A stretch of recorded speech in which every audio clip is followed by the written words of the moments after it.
শরীরটা ভালো লাগছিল না, তাই ঘুম থেকে উঠতে একটু দেরি হয়ে গেল। পুকুর ঘাটে এসে দেখি শাশুড়ি হাঁড়ি পাতিল পরিষ্কার করছে। আমি যখন শাশুড়ি মাকে বললাম, মা আপনি কেন এগুলো পরিষ্কার করছেন, আমি তো একটু পর পরিষ্কার করতাম। শাশুড়ি রেগে গিয়ে পাতিলটা আছাড় মেরে বলল, আমার কপাল যে খুব ভালো, তাই শখে এই কাজগুলো করছি। ছেলেকে বিয়ে করানোর আগেও আমি এই সংসারে বন্দিগিরি করেছি, আর বিয়ে করানোর পরেও এই সংসারে বন্দিগিরিই করা লাগছে। আমি কিছু না বলে চুপচাপ মাথা নিচু করে দাঁড়িয়ে রইলাম। শাশুড়ি তখন আরও রেগে গিয়ে বলল, আমার সামনে এইভাবে তাল গাছের মতো দাঁড়িয়ে না থেকে যাও তো। আমি আর কিচ্ছু না বলে ওনার সামনে থেকে চলে গেলাম। বারান্দায় বসে আছি আর ভাবছি, আমার অন্যায়টা কোথায়? শাশুড়ি সারাক্ষণ আমায় কেন ঝাড়ির ওপর রাখে, কোনো কাজ করতেও দেবে না, আবার আমি কাজ না করলেও বকা দেবে। একটু পর দেখি শাশুড়ি হাঁড়ি পাতিলগুলো পরিষ্কার করে বারান্দায় রাখলো। আমায় বসে থাকতে দেখে ধমক দিয়ে বলি, এইভাবে বকের মতো এক পা তুলে বসে না থেকে বাড়ির উঠানটা তো একটু ঝাড়ু দিতে পারো। চোখ মেলে কি দেখা যায় না উঠান জুড়ে কত ময়লা পড়ে আছে? আমি ঝাড়ুটা হাতে নিয়ে বললাম, এখনই মা আমি ঝাড়ু দিয়ে দিচ্ছি। শাশুড়ি আমার হাত থেকে ঝাড়ুটা কেড়ে নিয়ে বলল, থাক, তোমার আর ঝাড়ু দেওয়া লাগবে না। তুমি ঝাড়ু দিলে তো আবার উঠোন পরিষ্কার হয় না।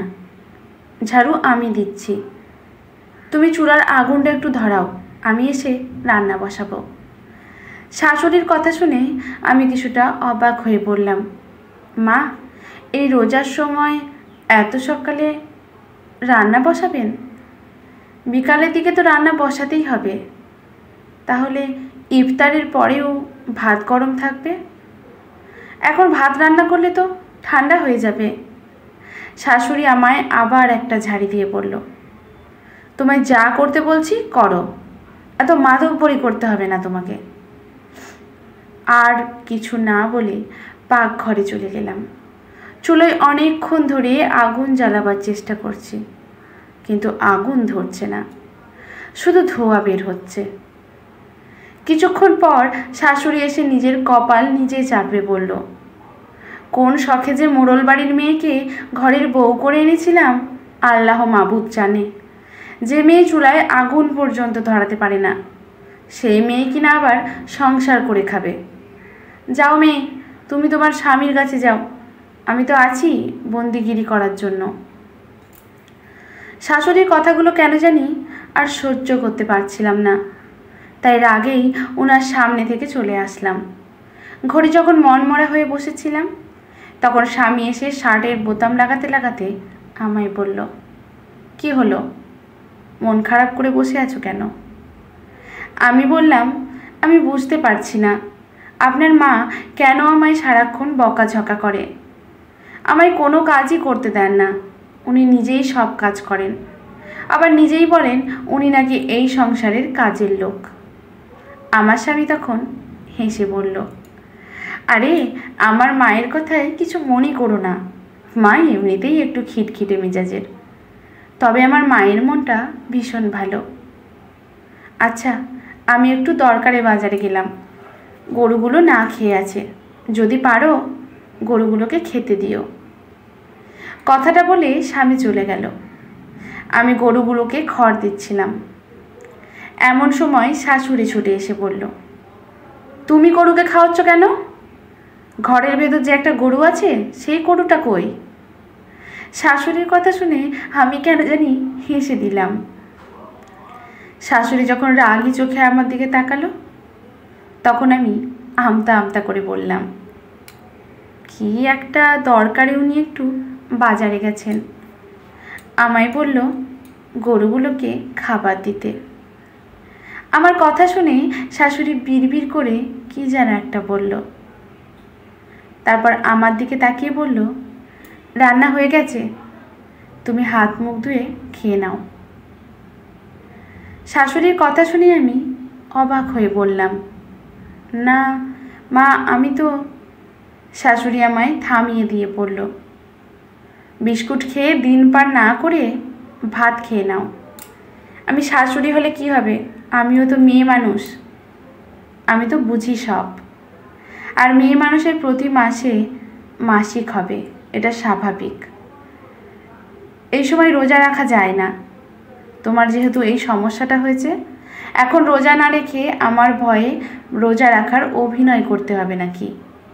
যাও মা, তুমি খেয়ে নাও, আমি গরুগুলোকে খাওয়াচ্ছি। ঘরে এসে দেখি শাশুড়ি ভাত তরকারি বেড়ে রেখেছে।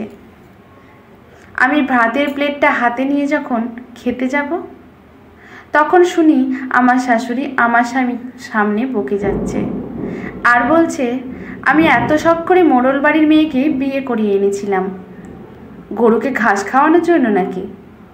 তুই কোন সাহসে ঘরের বউকে বলিস গরুকে ঘাস খাওয়াতে? তুই কি তোর বাপের মতো তোর বউকে এই সংসারে বন্দিগিরি করাতে চাস? তোর বাপ তো সারা জীবন আমারে দিয়ে এই সংসারে বন্দিগিরি করিয়েছে, কিন্তু আমি বেঁচে থাকতে তুই তোর বউয়ের সাথে এমন করতে পারবি না। তোর বাপ যা আমার সাথে করেছে, অনেক শখ করে ফুলের মতো মেয়েটাকে এই বাড়ির বউ করে এনেছি। আমি শাশুড়ির কথাগুলো শুনছিলাম আর নীরবে চোখের জল ফেলছিলাম।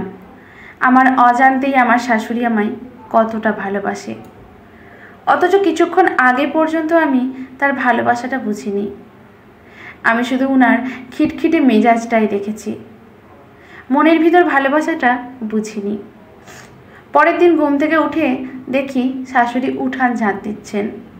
আমি তখন শাশুড়িকে বললাম, মা আপনি কেন ঝাড়ু দিচ্ছেন? আমি তো ঝাড়ু দিতাম। শাশুড়ি রেগে বলল, বন্দির কপাল নিয়ে জন্মিয়েছি, তাই তো বন্দিগিরি করছি। শাশুড়ির কথা শুনে আমি জোরে জোরে হাসতে লাগলাম। শাশুড়ি আমার হাসি দেখে ঝাড়ু আছাড় মেরে ফেলে দিয়ে বারান্দায় বসে বলল, করলাম না এই সংসারে বন্দিগিরি। আমি উঠান ঝাড়ু দিচ্ছি আর মুচকি মুচকি হাসছি। শাশুড়ি বারান্দায় বসে বিড়বিড় করছে আর রাগে জ্বলছে। আমাদের সংসার জীবনে সব শাশুড়ি যে রিনা খানের মতো অত্যাচারী হয় তা কিন্তু নয়। কিছু কিছু শাশুড়ি মিঠুর মতো খিটখিটে হলেও খুব মমতাময়ী হয়। আজকের গল্পটি এখানেই সমাপ্ত। ভালো লাগলে লেখকের প্রতি শ্রদ্ধা জানিয়ে একটি লাইক কমেন্ট করে যাবেন, শেয়ার করে পাশে থাকবেন এরকম আরও অনেক নতুন নতুন গল্প পাওয়ার জন্য। ধন্যবাদ।